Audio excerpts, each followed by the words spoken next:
Assalamu alaikum children. Today you are going to learn the lesson 3 in geography, atmosphere. So this is your first part. Watch it carefully and later on I'll be posting your second part. The blanket of air surrounding the earth is known as the atmosphere. It exists in several layers around the earth. These layers become thinner at higher altitudes. Therefore, one finds it difficult to breathe as one goes up. This is because less air is pressing down from above. Half of the total mass of air is found below 5 km, touching the surface of the earth. It is held close to the earth by gravity. Composition of air. The atmosphere is composed of several gases, water vapor, dust particles, etc. The important gases are nitrogen, oxygen, argon, carbon dioxide, neon, helium, hydrogen, ozone, etc. By volume, nitrogen is 78% and oxygen about 21%. Together, these two gases make 99% volume of the atmosphere.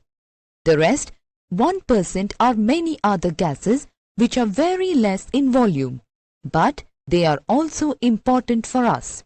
Nitrogen is used by the plants for their survival, but plants cannot take nitrogen directly from the air. Bacteria that live in the soil take nitrogen from the air and change its form so that plants can use it. Oxygen is vital for the survival of humankind and nitrogen is vital for plant life and in turn for animal life. Green plants use carbon dioxide to make their food and release oxygen. Ozone protects us from the ultraviolet rays of the sun. The dust particles become base for the water vapor to rest upon and thus form a layer of cloud which gives us rainfall. On the basis of characteristics of temperature and air pressure, there exist four thermal layers of the atmosphere. They are the troposphere, the stratosphere, the mesosphere and the thermosphere. Where this exosphere has come from, the thermosphere is actually divided into the ionosphere and the exosphere. On your screens, you will be seeing the various temperature range in which all these layers lie and also the height above the Earth's level. Plus, you must also be seeing on your screens the various objects that we find in these layers. Like between the troposphere and stratosphere, you could find aircrafts, clouds, the peak of Mount Everest, etc. The next topic, observe the picture. Weather versus climate. There are 6 major components that controls the climate of any place. They are latitude, altitude, pressure and wind system, distance from the sea, ocean currents and relief features. Let's understand each one of them.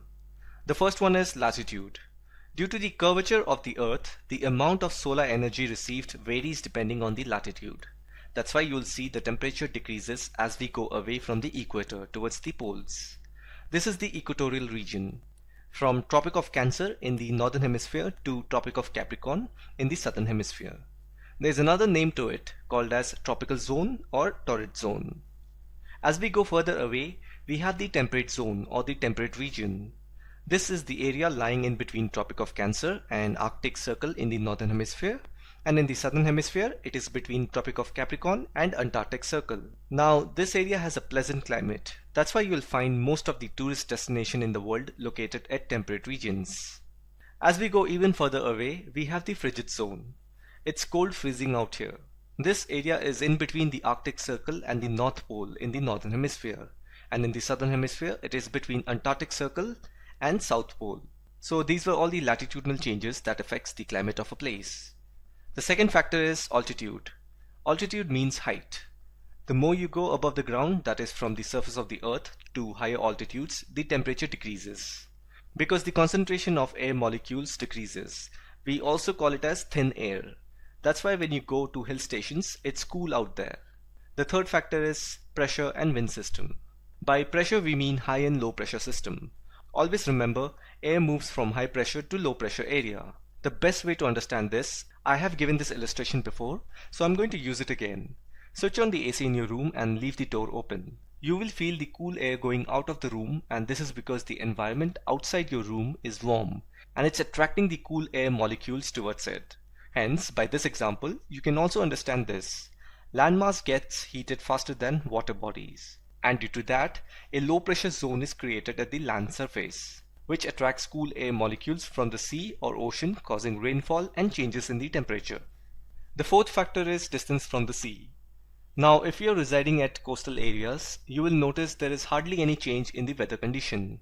I mean, you will be constantly facing the wind from the sea, so there isn't going to be much differences in the weather condition. But as you move away from the coastal areas towards central part of the landmass, you will start to witness extreme weather changes like very hot during summer and very cold during winters. This condition is known as continentality. The fifth factor is ocean currents. It is a continuous movement of ocean water from one place to another. Ocean currents are created by wind, water temperature, salt content, and the gravitational pull of sun and the moon. Generally, there is two types of ocean currents, cold and warm currents. You can see them in this picture. The red arrow indicates warm currents and the blue one are cold currents. If you notice, most of the warm currents are near the equatorial region. That's where the sun rays falls directly and are found in abundance. So the theory is these warm and cold current influences the local winds of the nearby landmass and causes change in the climatic condition. For example, with warm currents, the landmass face warm and humid climate. And the last factor is relief features. In geography, the meaning of relief is typical high and low lying areas like mountains, plateau, plain, deserts, etc.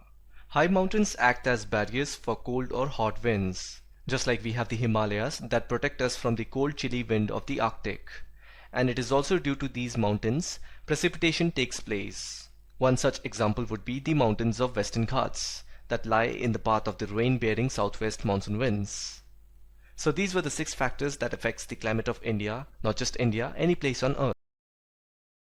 Wind system.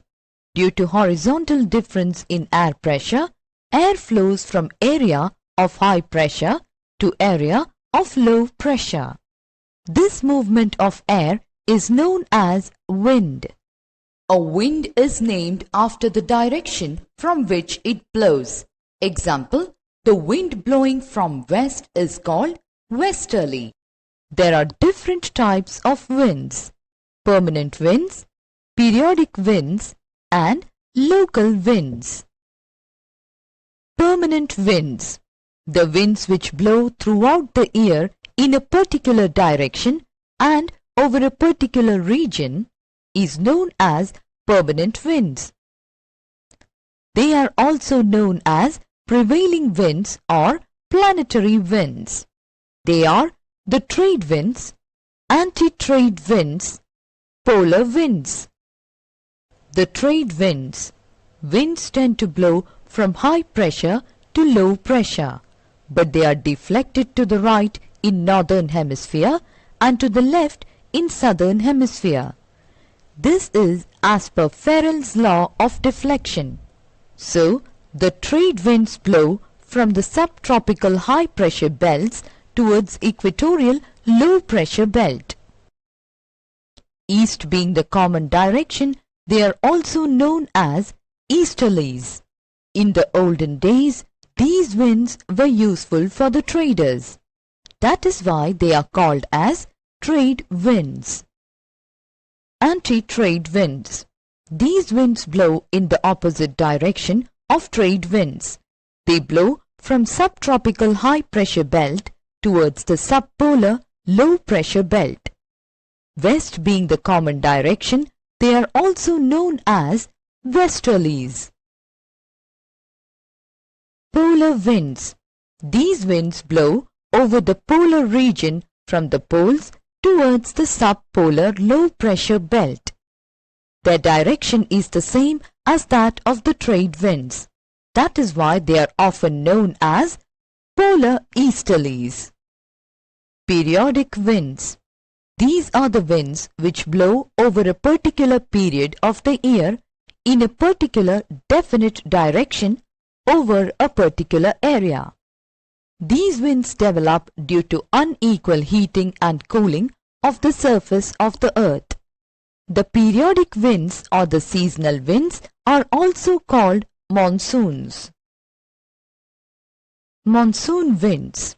Monsoon winds are seasonal winds which blow from sea towards land mass in one season and then from land towards sea in the other season of the year.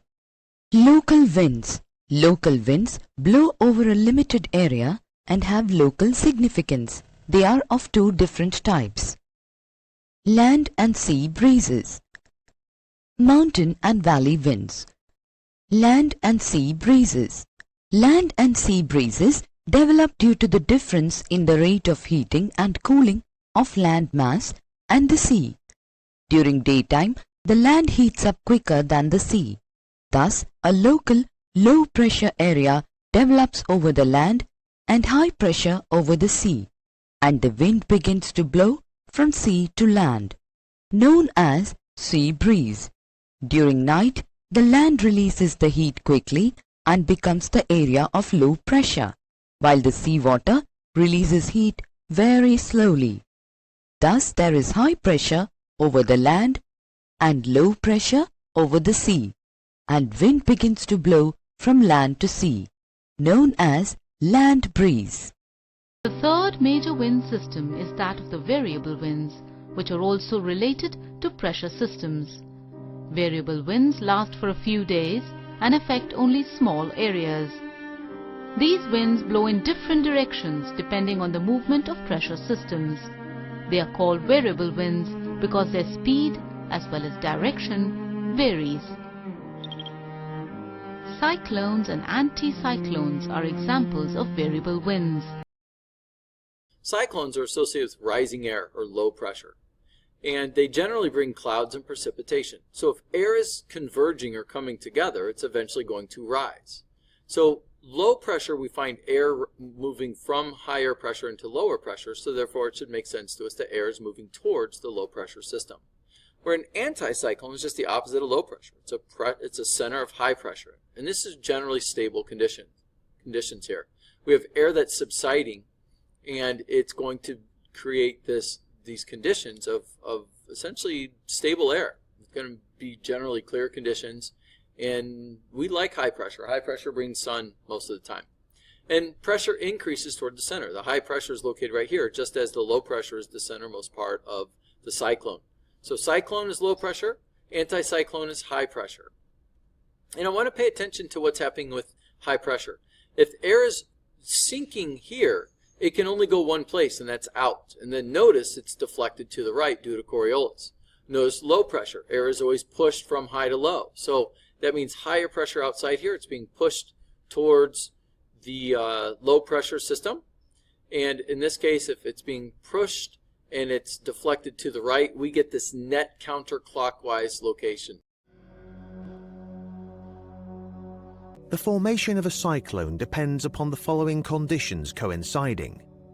A large, still and warm ocean area with a surface temperature that exceeds 26.5 degrees Celsius over an extended period. This allows a body of warm air to develop above the ocean's surface. Low-altitude winds are also needed to form a tropical cyclone. As air warms over the ocean, it expands, becomes lighter, and rises. Other local winds blow in to replace the air that has risen. Then this air is also warmed and rises. The rising air contains huge amounts of moisture evaporated from the ocean's surface.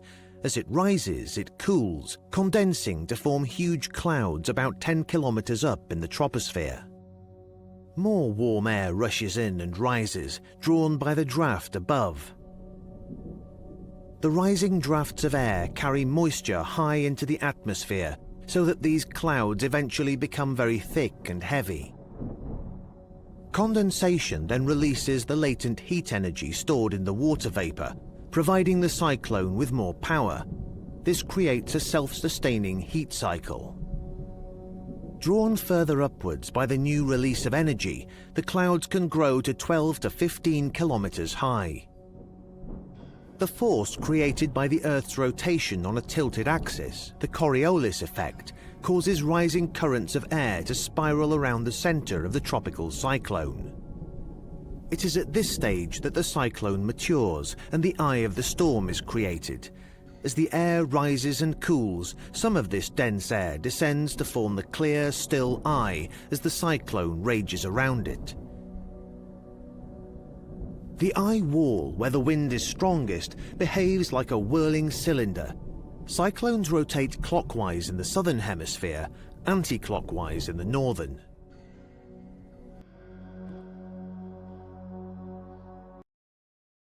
Here your first part of atmosphere got over.